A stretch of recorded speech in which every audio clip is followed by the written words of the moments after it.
Bom, seguimos então com o Fala Miolos, esta programação com palestras rápidas dentro da Feira Miolos, que está chegando à sua 5ª edição, sempre feita aí com apoio da Biblioteca Mário de Andrade, uma realização da editora Lote 42. E agora nós teremos o prazer de ouvir Love Love Six, a famosa Gabriela Masson. Tá contigo, Gabi.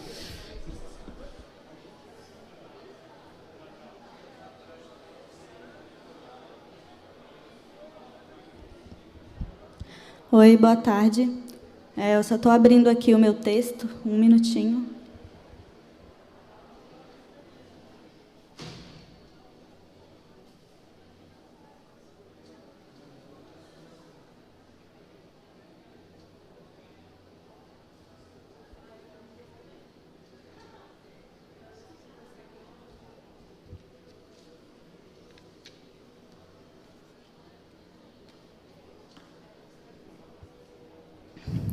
Oi, o meu nome é Gabriela, mas eu assino todas as minhas produções de histórias em quadrinhos como Love Love 6 ou Love Love 6, a pronúncia é livre.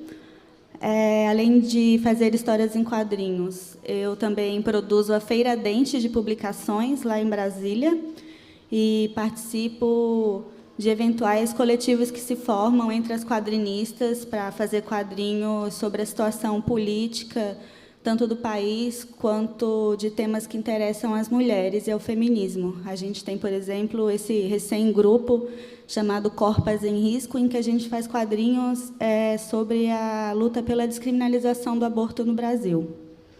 Além disso, eu sou formada em licenciatura em Artes Plásticas pela Universidade de Brasília. E hoje a gente vai falar sobre zine como uma ferramenta de autoformação e de uma pedagogia da liberdade como uma forma de resistência democrática. Durante essas últimas semanas, tem se debatido muito sobre possíveis estratégias para combater os pensamentos fascistas e autoritários que têm sido acolhidos pela população brasileira. E em todas essas discussões é comum que as pessoas sugiram situações educacionais, educativas, para resolver essa questão.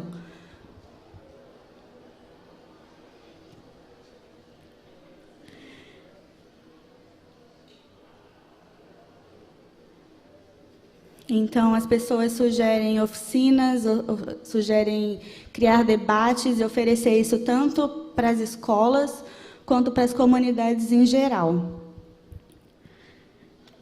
Então, nesses momentos históricos em que o fascismo se apresenta crescente de uma forma muito didática, até as pessoas que não estão envolvidas diretamente com a área de educação, elas reconhecem o poder de metodologias pedagógicas para incentivar a tomada de uma consciência crítica das pessoas em relação à própria realidade. Então, essa fala que eu estou fazendo é especialmente dedicada a essas pessoas que têm interesse em trabalhar de alguma forma educativa nesse contexto autoritário e também para os educadores e educadoras que têm interesse na autopublicação como uma ferramenta para se utilizar dentro dos seus contextos pedagógicos. Daí, para a gente, primeiramente, é importante a gente entender o conceito de formação. Formação é a história das interações entre o sujeito e as influências sociais e econômicas dos contextos em que ele está inserido. A formação é esse processo, é uma formação não necessariamente apenas acadêmica, mas existencial mesmo, né? A gente está se formando ininterruptamente como sujeitos da história, sujeitos da nossa própria vida.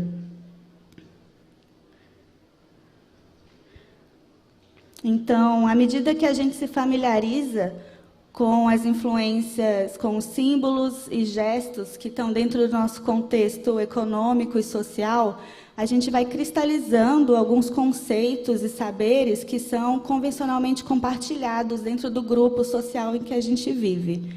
Né? A partir das nossas experiências, a gente vai criando conhecimentos e, se a gente não tem uma disposição crítica em relação a essas influências que nós estamos recebendo, o mais comum é que a gente vá cristalizar conceitos convencionais de senso comum, que são normalmente compartilhados pela sociedade. Em comparação ao conceito de formação, o que nos interessa especialmente é o conceito de autoformação.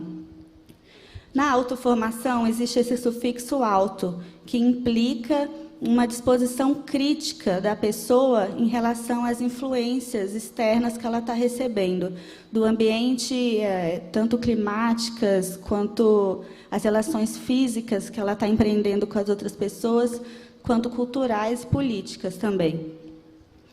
Então, aqui, nesse diagrama, é meio que isso, né? A gente está recebendo essas influências continuamente, tanto das pessoas quanto do nosso meio ambiente. Dentro de nós estamos refletindo criticamente a respeito disso e materializando saberes e conhecimentos úteis à nossa realidade.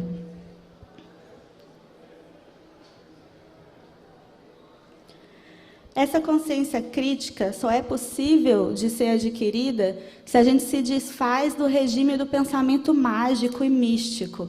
E se a gente se desfaz também dessas visões fatalistas e conformistas da nossa realidade.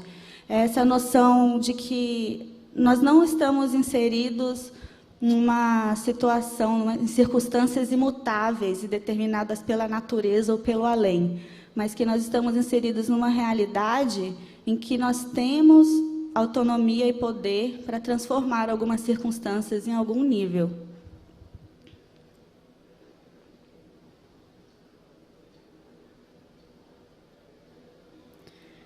Enquanto a gente está participando dos processos de autoformação e formação uns dos outros, e isso acontece ininterruptamente, cotidianamente, nós também criamos espaços de aprendizagem. Espaços de aprendizagem são quaisquer lugares, como esse em que a gente está agora, em que o nosso objetivo, eles existem para que nós aprendamos e ensinemos uns aos outros. Existem espaços de aprendizagem tradicionais e formais, como a escola, e dentro desses locais de aprendizagem formais tradicionais, é normal que a gente deposite numa única figura a autoridade e a responsabilidade pelo ensino. Geralmente, é a figura do professor. Então, é normal que, dentro desse contexto vertical de ensino-aprendizagem, o professor, sem a participação das estudantes, vai elaborar o seu conteúdo programático e vai aplicar ele depois de forma que ele transmita os seus conhecimentos às participantes, né? Então, e por sua vez, as participantes, elas vão memorizar, elas vão gravar e decorar essas informações. Isso é uma concepção bancária de educação. Bancária no sentido realmente de depositar os conhecimentos na cabecinha das pessoas e elas vão digerir aquilo, sem que haja uma participação ativa delas na produção e reflexão desses conhecimentos. Em comparação a esses espaços de aprendizagem formais e tradicionais, como a escola existem os espaços de aprendizagem informais e não tradicionais. Esses são, por exemplo, oficinas, mesas de debate, rodas de conversa. E, dentro desses espaços, o ideal é que haja uma concepção problematizadora e libertadora da educação. Isso se dá quando a gente oferece às participantes desse grupo de ensino-aprendizagem uma metodologia horizontal de ensino. Idealmente, nesse contexto, o que caracteriza uma abordagem horizontal, o que diferencia uma abordagem horizontal de uma abordagem vertical de ensino-aprendizagem, é a diferença entre essa postura autoritária do professor na situação vertical para a transformação de uma postura mediadora, de um facilitador de conteúdos, dentro da abordagem horizontal. Então, idealmente, essa figura da educadora, ela vai se reunir com essas pessoas interessadas em aprender e, com elas, vai construir um conteúdo programático que, então, vai ser abordado ao longo do tempo em que elas estiverem juntas.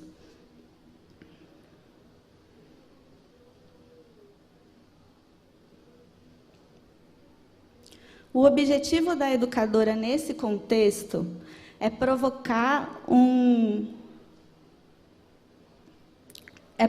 descolamento das participantes em relação à sua realidade. Isso de provocar nas participantes essa noção de que elas não estão participando desse fluxo contínuo, ininterrupto, e elas não estão passivas às coisas e circunstâncias da sua vida, mas que elas podem pensar criticamente, se distanciar da situação em que elas estão vivendo, analisar isso criticamente e propor estratégias para mudar isso, para transformar o que está incômodo. Principalmente conscientizar as pessoas, guiá-las a uma conscientização das situações, das dinâmicas de opressão mesmo, em que elas estão inseridas.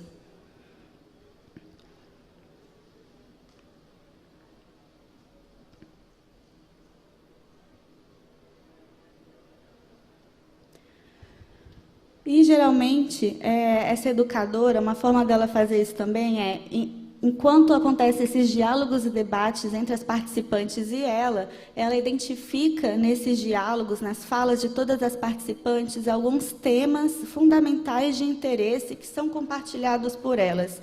Esse é um conceito que chama tema gerador, que vem da pedagogia do oprimido do Paulo Freire. Daqui a pouco a gente vai falar mais especificamente sobre o tema gerador. E daí, pensando nesse contexto, nessa estratégia, metodologia horizontal de ensino-aprendizagem, e pensando numa educação para a liberdade, é muito comum que a gente já encontre esse tipo de configuração acontecendo dentro da cultura zineira. A zine é uma cultura e também é um objeto ideal para que um indivíduo tome consciência do seu poder individual de gerir a própria formação e de participar da formação de uma coletividade. O zine ele tem uma característica essencialmente anarquista e incontrolável, né? Ele depende apenas do próprio desejo da pessoa e do alcance dela de alguns poucos materiais para que ela possa materializar as suas visões, os seus conhecimentos e a sua voz, e que ela possa distribuir isso livremente.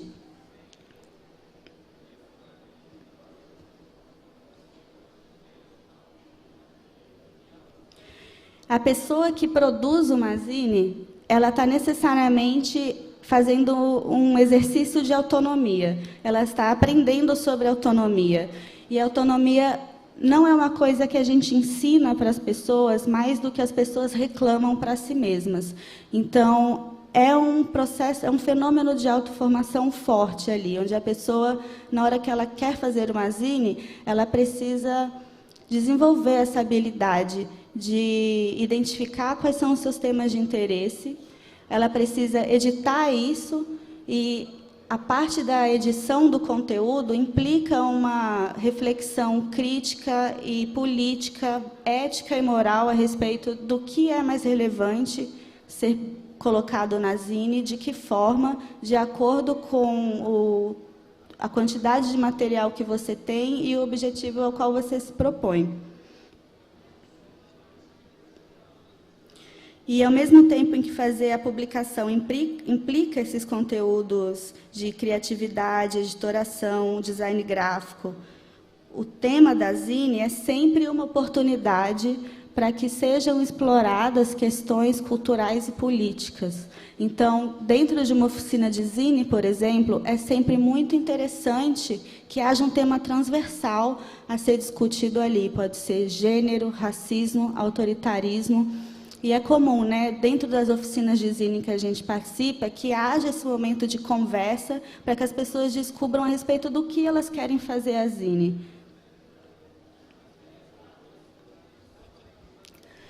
Nesse lugar do facilitador de conteúdos, dentro da oficina de zine, é a oportunidade do educador de descobrir o tema gerador, né?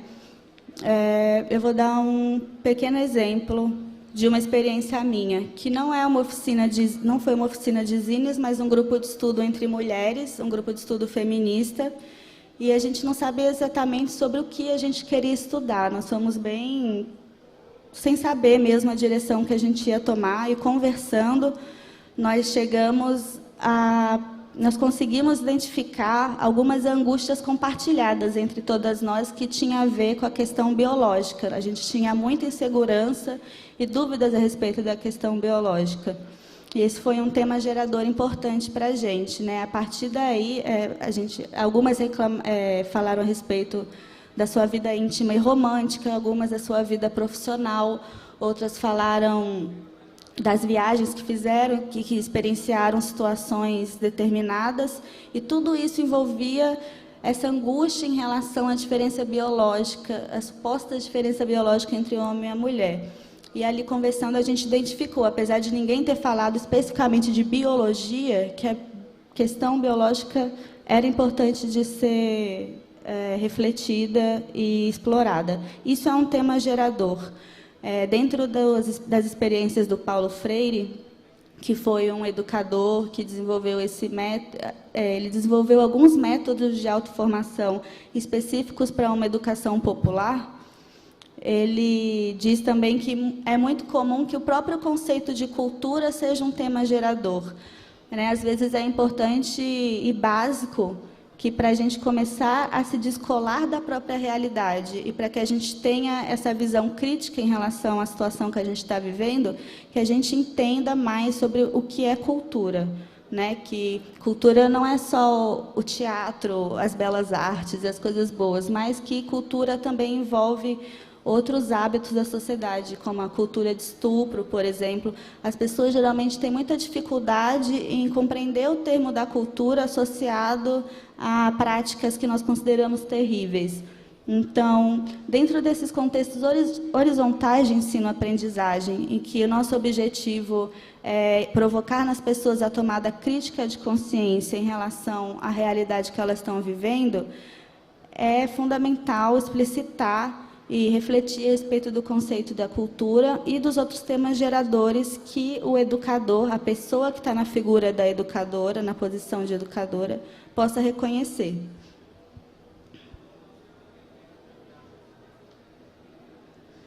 Idealmente, para a gente descobrir temas geradores, é necessário que a gente tenha um contato durante algum tempo com as pessoas que estão participando desse grupo e que a gente possa dialogar com elas antes de criar o programa, o conteúdo programático que a gente vai estudar. Mas, quando isso não é possível e a pessoa educadora ela já tem alguma familiaridade com as pessoas com quem ela vai se envolver nesse contexto de ensino-aprendizagem, ela pode supor quais são os temas geradores e, ao longo do desenvolvimento do grupo e da atividade, ela vai guiando as discussões, ela pode vir a inserir alguns materiais pontuais e didáticos para ajudar as pessoas a refletirem isso, mas é especialmente importante que a educadora ela não se coloque nesse lugar autoritário do saber, de estar transmitindo os conhecimentos para as pessoas, mas que ela se coloque nessa posição de participante, ela dá algumas dicas, mas ela provoca as pessoas a tirarem as suas próprias conclusões.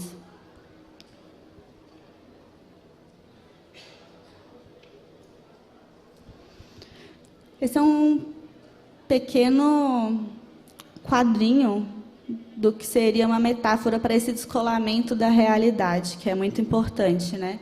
Eu volto a dizer que esse descolamento é a gente perceber que nós não estamos vivendo um fluxo contínuo e imutável determinado, seja pela natureza ou seja por um além místico, mas que nós estamos inseridos em situações econômicas e políticas e culturais que nós temos o poder para transformar individualmente e coletivamente. Então, esse descolamento é o distanciamento crítico que a gente se dá em relação à nossa situação vivida, e assim a gente pode observar as nossas circunstâncias e, a partir delas, descobrir qual é o problema e propor soluções para isso. Existem métodos para isso, não é simplesmente uma coisa intuitiva, apesar de que, dentro da cultura zineira, e não só dentro da área de zines e autopublicação, mas, em geral, quando a gente tem esses espaços informais organizados pela sociedade civil, coletivos ou ONGs, ou mesmo apenas indivíduos, é comum que isso se dê meio intuitivamente, que as pessoas se botem nessa posição de debate a respeito do que vamos vir a discutir, e que utilize alguns desses métodos, que são métodos propostos por educadores ao longo da história da educação, da área de educação. Ela já usa alguns desses métodos. E eu estou colocando essa tabela de métodos aqui, porque é útil para a gente ver que a gente pode se aprofundar em alguns deles. Então, quem tem interesse em empreender situações de ensino-aprendizagem na figura do educador, ou mesmo com seu grupo de amigos, é possível que a gente vá atrás de certa bibliografia que traz para a gente tudo o que a gente precisa fazer, um passo a passo, uma metodologia. A gente não precisa reinventar essa roda, ela está rolando.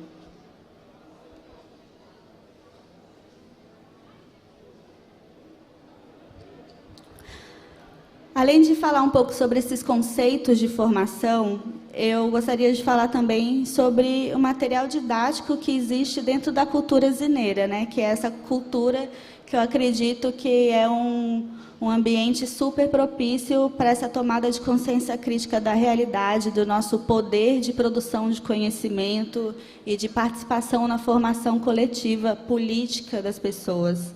Eu tenho uma coleção de zines didáticas. Eu acho que essas zines são muito preciosas, porque elas são muito altruístas, né? Elas estão ali para ensinar as pessoas a reproduzir esse poder de voz mesmo. E aí aqui tem alguns exemplos. Essa é a zine Top, da Thaís Cochino, lá de Brasília. Ela tem o selo Piqui. Ela fez essa zine na ocasião em que estava acontecendo as ocupações em escolas e universidades.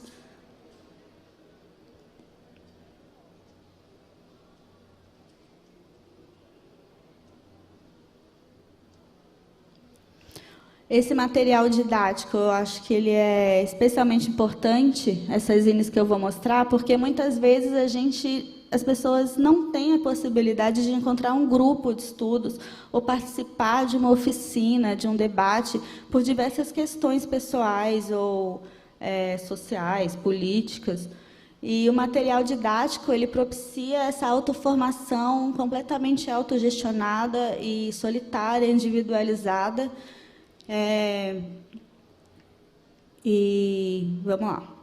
Outra zine é o que tem dentro da minha, é outra zine da Thaís Cochino.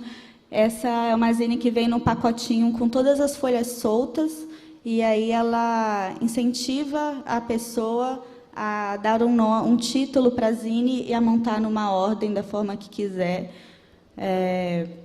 Um exercício de editoração e montagem. Outra zine didática, Fazer e Vender Zines e Outras Publicações, da Lila Cruz. Essa tem uma edição nova aqui na Miolos, está lá na área de quadrinhos, da editora Quadrada. Esse zine da Lila, ele é bem completo, ele vai desde material, formato, a tipos de impressão. Outra muito interessante é a Didática Zine, da Camila Puni, lá do Rio de Janeiro. Ela foi feita em 2015. vocês acham esse PDF para baixar e reproduzir na internet? Eu coloquei um link super comprido, mas vocês acham pelo título e pelo nome da autora. Esse aqui é especificamente voltado para as escolas. Usar a zine como uma ferramenta pedagógica dentro de locais formais de ensino-aprendizagem. E também ela é direcionada para a discussão de temas de gênero e racismo. A Camila Puni é uma educadora. Outra bem legal que eu tenho na minha coleção é o Manual Prático da Autorreplicação, do Matheus Ferreira, lá de Belo Horizonte.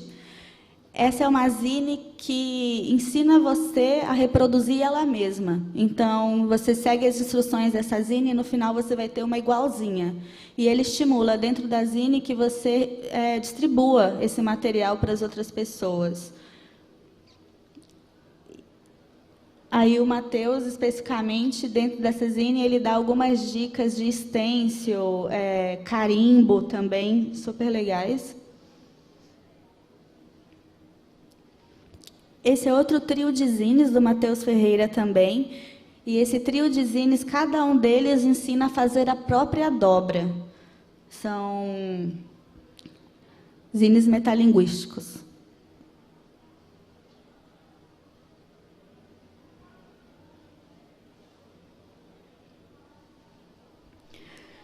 Então, a partir disso tudo, desses alguns conceitos que eu apresentei para vocês, algumas dicas, e esses materiais didáticos, a minha ideia, a intenção é que a gente perceba o nosso poder de ajudar na formação, participar da formação das pessoas e de gerir a nossa autoformação criticamente, que nós estamos participando e aprendendo e ensinando continuamente, ininterruptamente uns aos outros, e que nós precisamos ter essa responsabilidade. É importante que a gente consiga analisar criticamente as imagens, os símbolos, os gestos e os conceitos que a gente vem cristalizando dentro do nosso imaginário e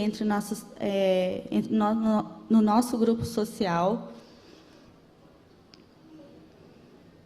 E também como é arbitrário, por meio de fazer uma zine, que a gente perceba como é arbitrária essa concentração de poder dentro da comunicação, né? Como é arbitrário que, para você publicar um livro, algum editor tenha que dar o seu ok, tenha que achar que o que você está dizendo é realmente relevante, quando, na verdade, a partir da realidade que a gente está vivendo, nós temos poder, capacidade e inteligência para criar conhecimentos, para refletir a respeito de conhecimentos que a gente está praticando e vivendo.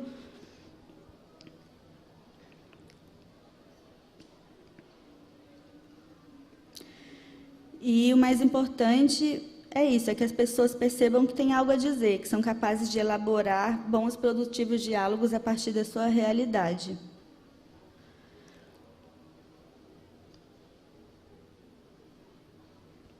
Que a gente perceba que a gente tem poder para escrever a história, para mudar a história, mesmo que seja a partir de uma zine. Aqui eu tenho algumas boas dicas bibliográficas para quem se interessa em aprender mais sobre autoformação, quem quer dar oficinas de zine no futuro. A Pedagogia do Oprimido, do Paulo Freire, é essencial. Eu tenho aqui esse livro, é uma edição recente da editora Paz e Terra. Eu acho que mesmo para pessoas que não querem se formar educadoras academicamente, uma graduação, ou mesmo pessoas que não virão a dar oficinas de zine, mas que têm interesse em se conscientizar a respeito dessa tomada crítica de consciência e dessa relação entre você e as pessoas que você quer atingir na hora de escrever o textão do Facebook, por exemplo, eu acho que é um material muito importante, é de interesse geral da sociedade e ele precisa voltar a ser popular da forma que ele já foi. Autoformação, uma perspectiva transpessoal, transdisciplinar e transcultural, do Pascal Galvani, é um artigo que vocês acham facilmente no Google, um PDF, e ele é uma ótima introdução ao conceito de autoformação, e é ele que tem o diagrama com as metodologias. Daí vocês vão lá no diagrama, pega o nome do educador que propôs tal metodologia e bota no Google, e a partir daí é um mundo de textos e artigos e relatos de experiências pedagógicas dessas pessoas. O Pessoal é Político, da Carol Hanisch, e esse Consciousness Raising a Radical Weapon, da Kate Sarsfield, de 1974. Esses são 2 textos que vêm desse momento em que as mulheres feministas estavam se organizando lá nos Estados Unidos, do feminismo radical. Elas têm ótimos textos a respeito desse termo que é essa tomada de consciência crítica, né? O Pessoal é Político, da Carol Hanisch, é importante para a gente perceber como nós, inseridas e imersas na nossa realidade, nós já estamos participando dos diálogos políticos que estão acontecendo e como as nossas experiências pessoais, elas são políticas e coletivas também. E esse outro texto em inglês, ele é uma porta para muitos outros textos que tem a metodologia para você criar, por exemplo, o seu grupo de estudo entre amigos. Com que pergunta você começa as provocações? Como a gente guia essa reflexão? Como criar um programa? Como conversar com outros grupos? Por meio dessas autoras, a gente descobre. E é isso, gente. Foi bem rapidinho. Se vocês tiverem alguma pergunta, estamos aí.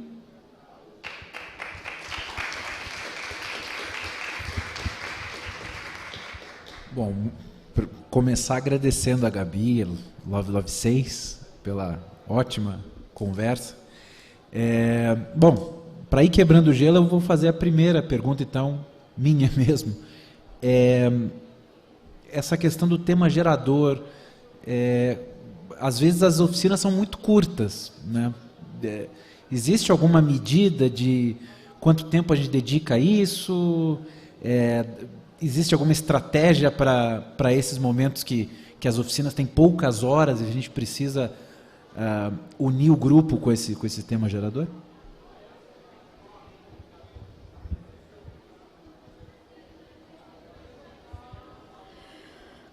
Como as oficinas de zine, especificamente, elas costumam acontecer fora da escola, desse local em que as pessoas já estão participando, elas queiram ou não, né, tendo que frequentar, eu acho que a oficina de zine, se você não tem alguns dias, muitas horas para ter esse momento de conversa com as participantes, é explicitar no tema. Daí já vão as pessoas interessadas. Você propõe um tema gerador. É o que a gente geralmente já faz, né? Mas também é uma curiosidade minha que a gente consiga encontrar de outras formas. Às vezes a gente propõe o tema zine gênero, e aí as pessoas vão sabendo que a gente vai fazer uma zine e que o tema vai ser gênero. Mas dentro do tema gênero, se a gente dedica 1 hora de conversa entre as participantes, de repente a gente descobre que, se são todas mulheres, todas elas mencionaram algum desconforto a respeito da vulva delas. Então vamos conversar sobre vulvas, né? Alguma coisa assim. Ou então, a gente falando de gênero a homens e mulheres, e todos eles estão falando, citaram alguma situação de violência em relação ao pai, ou expressam esse desconforto em relação à masculinidade tóxica. Então, a educadora pode direcionar, então vai ser especificamente sobre masculinidade tóxica. Por acaso, a gente pode ler esse parágrafo aqui desse texto, coisas assim. Bom, mais alguém tem algum comentário, alguma questão a fazer? Se quiser fazer e que as pessoas que estão em casa, ou seja lá onde, que estão assistindo pela internet, vejam, ouçam a voz de vocês e vejam a imagem de vocês, tem que vir até aqui. Ou se não, levanta a mão e eu repito para o pessoal que está longe, se ficar muito tímido por se levantar. Ou muito tímido para fazer pergunta de qualquer jeito? Enquanto Não? vocês vão pensando, eu só vou fazer uma observação. Vamos lá. Sobre a experiência do Paulo Freire. O Paulo Freire era esse educador que alfabetizava adultos. Então, ele ia, por exemplo, em contexto de trabalhadores rurais, e aí ele tinha semanas, e era um grupo de educadores que ia com ele. Então, por exemplo, durante algumas semanas, esses educadores eles iam até a comunidade que eles precisam alfabetizar, e alguns desses agentes do grupo vão fazendo amizade, conversando com a comunidade, e a partir daí eles vão pegando os temas geradores. Dentro desse livro, o Pedagogia do Oprimido, Paulo Freire relata essa situação, esse passo a passo da forma de como encontrar o tema gerador, inclusive de como elaborar alguns materiais didáticos. E ele fala muito a respeito do tema gerador, assim, o papel desses agentes, do educador, decodificar as questões dessas pessoas que estão muito imersas na própria realidade, que não conseguem ter esse distanciamento crítico em relação à própria realidade. Eles decodificam no sentido de que eles identificam quais são as questões delas, e aí eles codificam essas questões em materiais didáticos e devolvem isso para a comunidade de forma que, a partir disso, eles possam empreender esse processo de ensino-aprendizagem, de alfabetização. E isso se dá de maneira transversal. Enquanto eles estão sendo alfabetizados, aprendendo as vogais, aprendendo a escrever as sílabas, eles estão discutindo sobre a situação política deles, a situação econômica também. A Zine é esse objeto especialmente transdisciplinar por causa disso. Ao mesmo tempo que a gente está aprendendo a editoração, todo o conteúdo técnico da Zine, a gente pode estar discutindo também outras temáticas culturais e políticas que são pertinentes.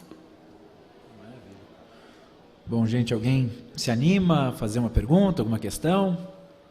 Não? Dou-lhe uma, dou-lhe duas. Então, quero mais uma vez agradecer Love Love 6, que está com uma mesa aqui, né, Gabi? Conta como é que a gente faz para te encontrar aqui. Tem uma mesinha lá no andar de baixo, estou vendendo minhas zines e histórias em quadrinhos. Passem lá. Muito obrigada a Miolos por ter me convidado, fiquei bem feliz de estar aqui. Legal, Valeu. obrigado a você.